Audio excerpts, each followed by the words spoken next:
Hi everyone, my name is Harshita and I'm from Group 9 and our topic for today is banks, meaning, function and classification. I would like to start by explaining what a bank is. A bank is basically a financial institution licensed to receive deposits and make loans. Banks may also provide financial services such as wealth management, currency exchange, and safe deposit boxes. There are several types of banks, including retail banks, commercial banks, investment banks, etc.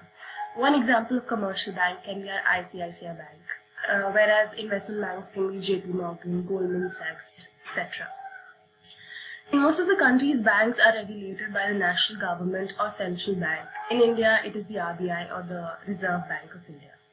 So banks are a very important part of the economy because they provide vital services for both consumers and businesses. So as financial service providers, they give you a safe place to store your cash. Now, I would like to explain how banks make money, right? So banks basically make money by lending money at interest rates higher than the cost of the money that they borrow. So the interest rates that the bank collects on loans is more than the interest rate that the customers have to pay with different accounts, and the difference is the profit of the banks. Yeah. So now I'll be talking about two different kinds of banking systems. First one is the 100% reserve banking, and the second one is fractional reserve banking. 100% reserve banking requires a person to keep the full amount of each depositor's funds in cash, ready for immediate withdrawal on demand. So funds deposited by customers would not be loaned out in this case because it would be legally required to retain the full deposit to satisfy the potential demand for payments. So even if every single customer demanded to take out their money, the bank will have it all available. So this clearly is a very safe form of banking, but as described so far, the bank would simply be acting like a safe deposit. Now coming to the fractional reserve banking, fractional reserve banking is a practice of holding a portion of customers' deposits in bank reserves and lending out the remainder. So I'll explain it to you using an example. So let's say you deposit $1,000 into your bank account. So the system now has $1,000, right? So the bank can lend 90% of your deposit, which is $900, to its other customers, assuming that the CRR or the cash reserve ratio is 10%. So those customers that borrow the full $900 and you still have your $1,000 in your account. So the system now totally has $1,900. So the customers can spend the $900 that they borrowed, and the recipients of that money deposit the $900 into their bank. So that bank can now lend out 90% of that, which is $810 of the new $900 deposit. So customers borrow $810 now. So you still have $1,000 in your account, and the recipients of the first $900 still have the money available in their accounts. So the system now entirely has $210, which is 1,000 plus 900 plus 810. So this cycle continues, and this process is known as money multiplier. This is how the money keeps growing and circulating in an economy. So yeah, that is my part, and now I pass it on to Gayatri, who will be covering the next set of topics. Thank you. Thank you, Harshita. Hello, everyone. This is Gayatri. So, all of us know what banking sector is, right? Now, moving to the next important topic, that is functions of a bank. The commercial bank generally performs two important functions, that is primary function and secondary function. Now, primary function includes accepting of deposits and advancing loans, whereas the secondary function includes agency services and utility services. Now, let's consider the first function, that is primary function. As you all know, the main function of the bank is to accept deposits from the public. Banks receive deposit from the people who have surplus money and are willing to deposit. Most banks have different counters to take care of various needs of the people. The same way, banks have different types of accounts as well. So let's go one by one. Savings account. A savings account is a typical account that allows an individual to deposit, secure, or withdraw money when the need arises. The second type is current account. So we all know that savings account is quite popular on an individual level, but the current account is widely used by businesses. It's a non-interest bearing account and is generally associated with a huge transaction on a regular basis. The third type is the fixed deposit account, often called as FD. It's a savings account that promises the investor a fixed rate of interest until maturity. As a result, this type of account is preferred by most of the people. The last type of account here is the recurring deposit account. Under this, people deposit a fixed amount at a regular interval for a specified period of time. These deposits encourage savings and carry high rate of interest. Now let's see the second function of the commercial bank, that is granting advances.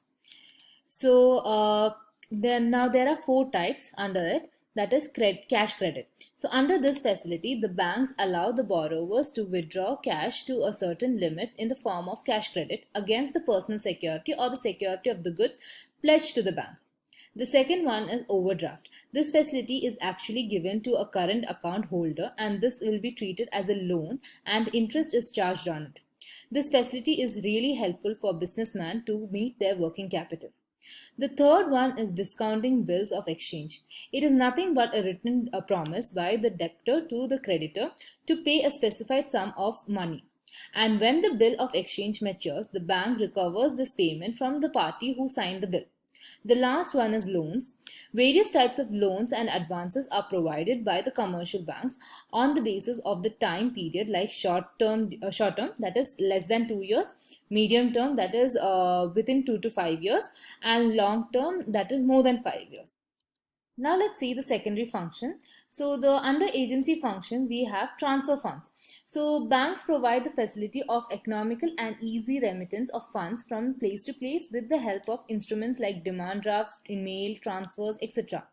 The next one under it is the periodic payments and periodic collections. Commercial banks collect checks, bills, etc. on behalf of their clients and also make payments of taxes, insurance premium, etc. as per the standing instruction given by their clients. The third one under this is the purchase and the sale of foreign exchange. Some commercial banks are authorized by the central bank to deal with the foreign exchange. They buy and sell foreign exchange on behalf of their customers and help in promoting international trade. The last one is the purchase and the sale of security. Commercial banks buy and sell stock and shares of private companies as well as the government securities on behalf of their customers. Now let's have a look at the utility services. So under the utility services, we have the locker facility. Commercial banks provide facility of lockers to keep valuable articles of the customers in safe custody. The next we have is traveler's check. Commercial banks issue traveler's check to their customers to avoid risk of taking cash during their journey. The last one under this is the letter of credit. They also issue letter of credit to their customers to certify their credit worthiness. So apart from all these functions, commercial banks also provide certain facilities like ATM facility, telebanking, debit card, credit card. So now Janvi will continue with the rest of the topics, and thank you. I will be talking about the classification of banks, starting with the Reserve Bank of India, after which we will come to scheduled and non-scheduled banks, and we'll be covering the banks that come under these two types. The Reserve Bank of India is the central bank which was established on the 1st of April 1935. It acts as a banker to both government and the other banks and maintains the records of government revenue and expenditure. It also issues currency notes for the entire country. It maintains deposit accounts of all other banks and advances money to other banks. Now, scheduled banks are the banks that come under the second schedule of the Reserve Bank of India Act 1934. These banks comprise of scheduled commercial banks and scheduled cooperative banks. They are eligible for certain facilities such as financial accommodation from the RBI and are required to fulfill certain statutory obligation. Non-scheduled banks are the banks that do not come in the second schedule of the Reserve Bank of India. They are also required to keep certain statutory cash reserve requirement, but they're not required to keep this with the RBI. They can keep it with themselves. Coming to commercial banks, they may be defined as any bank organization that deals with the deposits and loans of business organizations. They issue bank checks and drafts as well as accept money on term deposits. These comprise of public sector banks, private sector banks, foreign banks, and regional rural banks. Public sector banks are the banks where majority of the share is held by the government of India. Private sector banks are the banks where the majority of share capital is owned by the private individuals. Foreign banks are those banks which are registered and headquartered in a foreign country but operate in our country. Regional rural banks are set up in the rural levels so as to give the rural areas and villages the basic needs of banking and financial accommodation. Coming to cooperative banks, a cooperative bank is a financial entity which belongs to the members who are at the same time the owner and customers of bank. They are often created by people belonging to the same local or professional community with a common interest. These include primary credit societies, central cooperative banks, and state cooperative banks. Primary credit societies are formed at the village level with the borrower and non-borrower members residing in one locality. This is done so as to get loans for their common interest. Central cooperative banks operate at the district level, having some of the primary credit societies belonging to the same district as their members. They provide loans to the members and function as a link between primary credit societies and the state cooperative banks. Now, state cooperative banks are the highest level of cooperative banks in all the states of the country. They mobilize fund and help in its proper channelization among various sectors.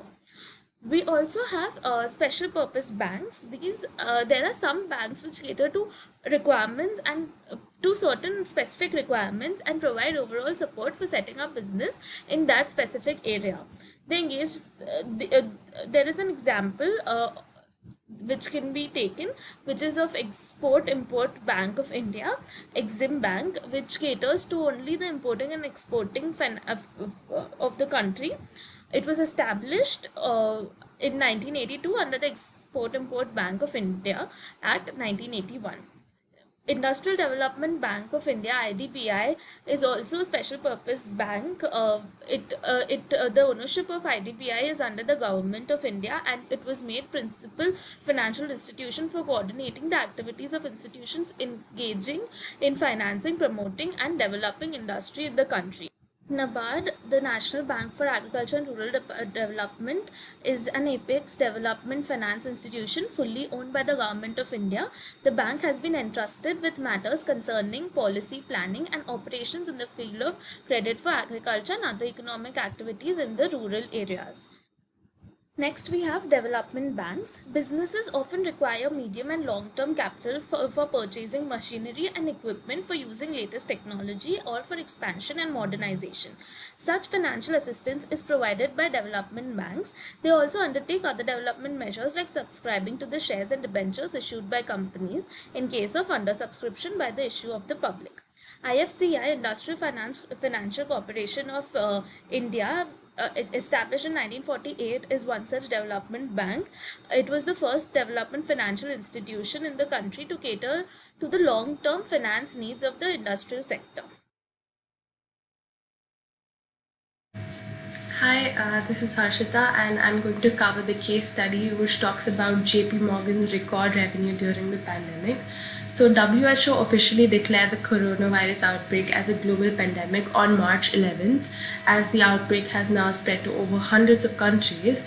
And as COVID continues to spread, the global impact of the economy continues to evolve at an unprecedented rate. And researchers expect the global economy to experience contraction during the first half of the year as containment measures are driving deep collapses in monthly economic activity.